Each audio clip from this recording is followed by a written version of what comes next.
ओम शांति।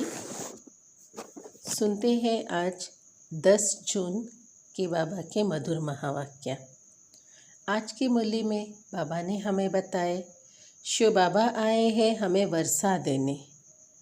लेकिन वर्षा किस आधार पे मिलता है?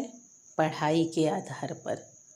लौकिक में तो बच्चा जन्म हुआ तुरंत पिता के प्रॉपर्टी का हकदार बन जाता है। शिव बाबा ने कहा यहाँ रूहानी जन्म है, तो यहाँ जितना हम पढ़ाई करके पुरुषार्थ करके देह अभिमान छोड़कर देही अभिमानी बनेंगे, उतना हम वर्षे के हकदार रहेंगे। साथ ही साथ बाबा ने बताया कि तुम्हारा तो रूह से कनेक्शन है। वैसे अनादिकाल से तो रूह पूरी तरह से संपन्न है, लेकिन वर्तमान में अब हमारी रूह में कमी है, इसलिए अब ज्ञान रत्न से हमें वर्षा चाहिए। और बाबा ने बताया कि अमर शिव बाबा है, इसीलिए कहा है ना अमरनाथ की कथा। तो अमर शिव बाबा आए हैं, अमर कथा सुना रहे हैं। अमर कथा सुना के हमें तीसरा नेत्र का ज्ञान दिए, साथ ही साथ तीनों कालों का ज्ञान, आदि मध्य अंत। और बाबा ने बताए, देखो भारत में खास 3 कथाओं की मान्यता होती है। अमर कथा, सत्यनारायण की कथा और तीजरी की कथा। तो ये तीनों ही कथाएं मशहूर है। तीजरी की कथा अर्थात तीसरा नेत्र देने वाले की कथा। बाबा ने कहा तुम्हें देह अभिमान छोड़कर देही अभिमानी बनना है, यही तुम्हारी पढ़ाई का मुख्य आधार है। साथ ही साथ सचखंड के मालिक बनना है, तो हमें ये ज्ञान सुननी है और सुनानी है। ये बाबा कई दिनों से कह रहे हैं कि स्वयं भी धारण करके औरों को कराना है, साथ साथ ज्ञान सुनना भी सुनाना भी। बाबा ने कहा मन मना भव की विधि याद रखो, मन ही मन बाबा को याद करना। मन को सदैव एक रस में स्थित कर दो। जितना मन एक रस में स्थित रहेगा, उतना ही ज्ञान की पराकाष्ठा होती रहेगी और हम बच्चों को अतीन्द्रिय सुख मिलेगा, क्योंकि जो हमारी इंद्रियां है उन्हें रस की आदत हो गई है। किसी का भी, चाहे वो स्नेह का रस हो, प्रेम का रस हो या ज्ञान का रस हो, शांति का रस हो, तो जितना हम मन बना भव की विधि में अंदर ही अंदर मन ही मन बाबा को याद करेंगे, हमारा मन रस बनता जाएगा।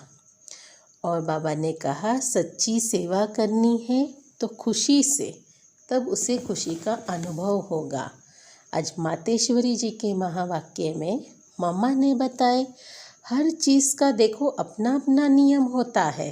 नियम है, समय है। जैसे कि आधे कल्प तक हम भक्ति करते आए, लेकिन परमात्मा का सच्चा ज्ञान नहीं मिला, न उनकी पहचान मिली। तो परमात्मा का ज्ञान मिला है, साथ साथ उनके कर्तव्य को हमने जाना। तो अब बाबा ने कहा कि जैसे आपको मेरी पहचान मिली है, तो अब उस पहचान से हमें अपने को उसी ज्ञान मार्ग में स्थित करना है। जैसे ये हमारा जो ज्ञान है, कोई बैठकर याद करने की दरकार नहीं, न खड़े होकर एकटक देखते रहे, बल्कि काम काज करते चलते फिरते याद करना है। अच्छा, अब मुरली सुनते हैं विस्तार से। सार में बाबा ने कहा, मीठे बच्चे, अमर शिव बाबा आए हैं तुम्हें ज्ञान का तीसरा नेत्र देने। अभी तुम तीनों कालों को, तीनों लोकों को जानते हो। मुरली का प्रश्न है, रूहानी बाबा रूहों को वर्षा किस आधार पर देते हैं? उत्तर में बाबा ने कहा पढ़ाई के आधार पर। जो बच्चे अच्छी रीति पढ़ते हैं, देह अभिमान को छोड़ देही अभिमानी रहने की पुरुषार्थ करते हैं, उन्हें ही बाबा का वर्षा मिलता है। लौकिक बाप से बच्चों को वर्षा देते हैं, लेकिन पारलौकिक बाप का संबंध रूह से है, इसीलिए रूह को वर्षा दे रहे हैं। मुरली का गीत है, भोलेनाथ से निराला कोई और नहीं, बिगड़े को बनाने वाला कोई और नहीं। सुनते हैं धारणा के लिए मुख्य सार। पहली पॉइंट है, स्वयं को रूह समझ, रूहानी बाप से पढ़कर पूरा वर्षा लेना है। सचखंड का मालिक बनने के लिए सच्ची कथा सुननी और सुनानी है। दूसरी पॉइंट है, जिस बाबा से बेहद का वर्षा मिलता है उसे ही याद करना है, किसी देहधारी को याद नहीं करना है। इस पुरानी दुनिया को आग लगनी है, इसीलिए इसे देखते भी नहीं देखना है।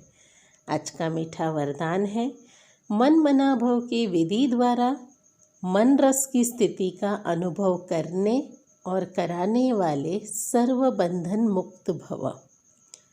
मन मना भव की विधि द्वारा मन रस की स्थिति का अनुभव करने और कराने वाले सर्व बंधन मुक्त भव। इसके स्पष्टीकरण है, जो बच्चे लोहे की जंजीर और महीन धागों के बंधन को तोड़ बंधन मुक्त स्थिति में रहते हैं, वे कलयुगी स्थूल वस्तुओं की जैसे रसना व मन के लगाव से मुक्त हो जाते हैं। उन्हें देह अभिमान व देह के पुरानी दुनिया की कोई भी वस्तु जरा भी आकर्षित नहीं करती। जब कोई भी इंद्रियों से रस अर्थात विनाशी रस की तरफ आकर्षित न हो, तब अलौकिक अतीन्द्रिय सुख का मन रस स्थिति का अनुभव होता है। इसके लिए निरंतर मन मना भव की स्थिति चाहिए।